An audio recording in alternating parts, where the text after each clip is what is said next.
함께 기도하시겠습니다.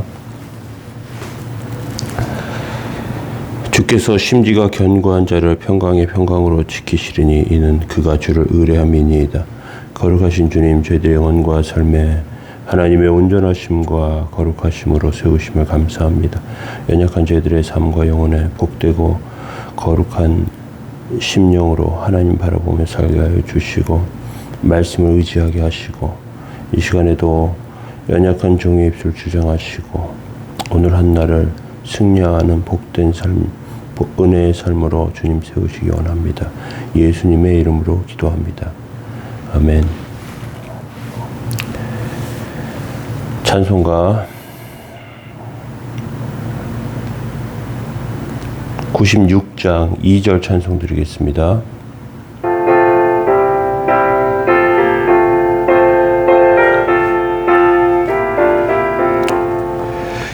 예수님은 누구신가? 약한 자의 강함과 눈먼 자의 빛이시며 병든 자의 고침과 죽은 자의 부활되고 우리 생명 되시네. 아멘. 시편 34편 1절에서 22절 말씀 보시겠습니다. 내가 여호와를 항상 송축하며 내 입술로 항상 주를 찬양하리이다. 내 영혼이 여호와를 자랑하리니 곤고한 자가 이를 듣고 기뻐하리로다. 나와 함께 여호와를 광대하시다 하며 그의 이름을 높이세. 내가 여호와께 간구하며 내게 응답하시고 내 모든 두려움에서 나를 건지셨도다. 그들이 주를 앙망하고 광채를 내었으니 그들의 얼굴은 부끄럽지 아니하리로다. 이 곤고한 자가 부르짖음에 여호와께서 들으시고 그의 모든 환난에서 구원하셨도다.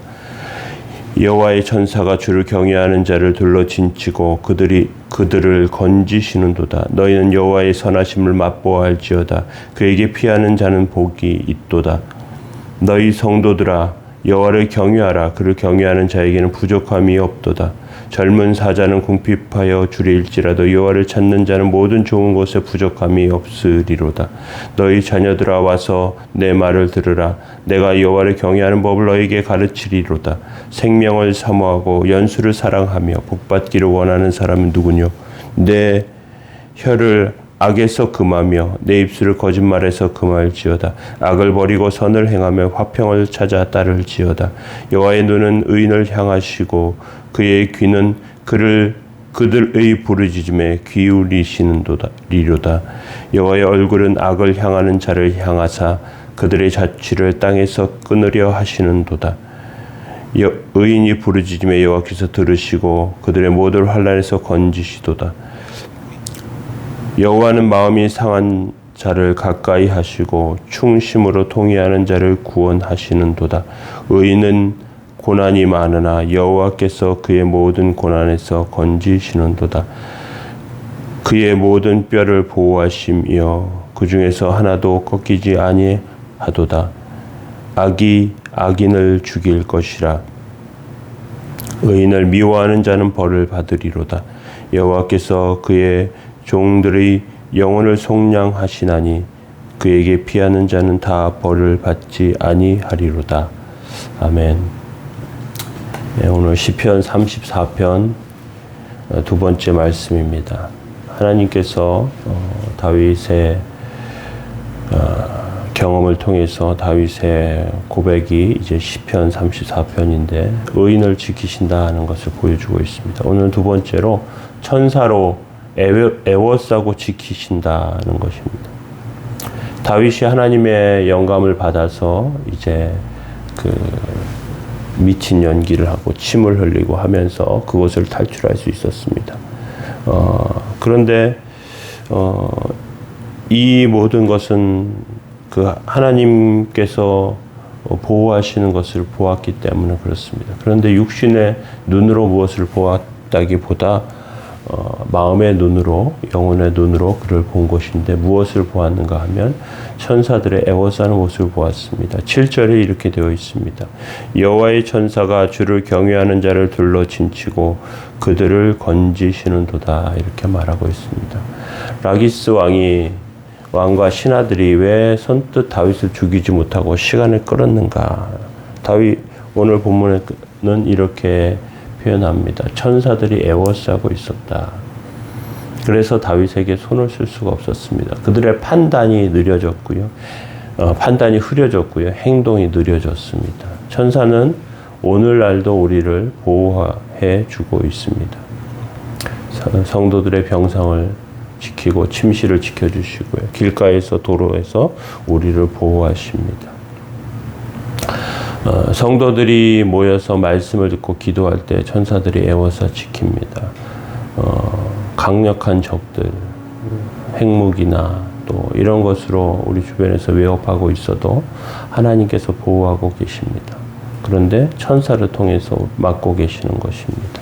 다윗은 이러한 상황 가운데 이것을 아무리 입을 열어 말해도 소용이 없고 설명해도 잘 이해하지 못하지만 확실히 아는 방법이 한 가지 있는데 그것은 직접 경험해 보는 것입니다. 8절에 이렇게 되어 있습니다. 너희는 여호와의 선하심을 맛보아 알지어다. 그에게 피하는 자는 복이 있도다. 이렇게 말하고 있습니다. 하나님의 자비하심을 직접 경험하기 전에는 잘 모릅니다. 남의 이야기 듣는 것만으로는 잘 몰라요. 음식을 먹어보아야 알고요. 그리고 좋아하는 일을 해봐야 이게 좋은 것이구나 이렇게 압니다. 하나님의 말씀의 맛을 맛보아야 맛을 알아야 하는 것이죠. 맛집이 있습니다. 소문난 맛집에는 사람들이 줄을 서서 기다리지요. 다른 곳은 이 식당의 맛을 흉내내지 못합니다. 그래서 그곳을 찾아갑니다. 우리가 하나님의 말씀의 맛을 알면 세상의 맛과 비교하게 됩니다. 세상이 주는 평안함과 하나님이 주시는 평안함이 얼마나 다른지 맛보면 알게 되죠. 그래서 그 맛을 알면 하나님께 가까이 가게 됩니다. 우린 이것을 기억하면서 생각해야 합니다. 위기의 순간에 왜 하나님을 가장 먼저 떠올리고 기도하게 되겠습니까? 그것을 경험해 보았기 때문에 그렇습니다. 작은 것을 경험하는 것이죠. 다윗이 목동 시절에 양을 지킬 때 경험했습니다. 늑대나 곰 같은 이런 흉악한 짐승들이 왔을 때 하나님께 부르짖고 보호하심을 경험했어요. 점점 그 경험이 커지게 되었습니다. 하나님께 피하는, 하나님의 도움을 구하는 백성, 이제 천사가 우리를 지키고 또 그 가운데 부족함이 없다는 걸 깨닫게 됩니다. 9절에 이렇게 되어 있어요. 너희 성도들아 여호와를 경외하라. 그를 경외하는 자에게는 부족함이 없도다. 경외하라, 그 말은 인정하라는 뜻입니다. 하나님의 살아계심을 인정해야 합니다. 하나님의 능력을 인정해야 합니다. 그러면 부족함이 없습니다. 세상의 것들은 액세서리와 같아요. 우리에게 가장 귀한 것, 좋은 것, 우리 영혼을 살리시고 붙드시고 세우시는 그 하나님의 인도하심과 보호하심입니다. 이것을 기억하며 살아야 합니다. 이거 붙잡으면 다른 것들은 필요 없어요. 싸구려 액세서리와 같은 것들은 헛된 것에 불과해요. 그래서 바울은 배설물로, 이러한 것들을 배설물로 여긴다고 말하고 있지 않습니까? 우리의 영혼이 이러한 은혜 가운데 서야 합니다. 10절에 보시면 젊은 사자는 궁핍하여 줄일지라도 여호와를 찾는 자는 모든 좋은 곳에 부족함이 없으리로다. 힘세고 빠른 사자라도 다른 짐승이 두려워하는 그러한 것들 가운데 있는 사자라도 실패하고 사냥에 실패하면 굶어 죽을 수밖에 없어요. 하나님 찾는 자는 굶주리지 않습니다. 하나님 찾는 자는 그 삶에 무너지지 않습니다. 하나님께서 기초가 되시고요. 하나님께서 반석이 되십니다. 오늘 저희들의 삶에 하나님께서 반석 되시고 천사를 통해서 보호하시고 인도하시는 복되고 귀한 삶 다 되시길 예수님의 이름으로 축원합니다. 우리 기도하겠습니다.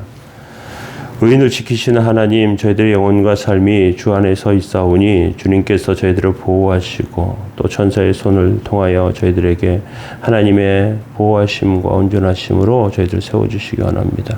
하나님 연약합니다. 하나님 부족합니다. 부족한 가운데 주 앞에 부르짖사오니 주님께서 들어주시기 원합니다. 아픈 것을 치료하여 주시고 어려운 상황 가운데 보호하여 주옵소서. 힘들고 어려운 그러한 더운 날입니다. 밖에서 일하는 모든 분들 또 더위로 고생하는 많은 심령들 하나님께서 위로하고 붙들어 주시고 오늘 저희들의 삶이 복되고 거룩한 삶으로 하나님의 은혜의 삶으로 서도록 주님 함께하여 주옵소서. 오늘도 지키시고 도우시기 원하며 선한 이웃께 모든 성도들 함께 하시고 말씀 듣는 영혼들마다 보호해 주옵소서. 예수님의 이름으로 기도합니다. 아멘. 우리 함께 기도하시겠습니다.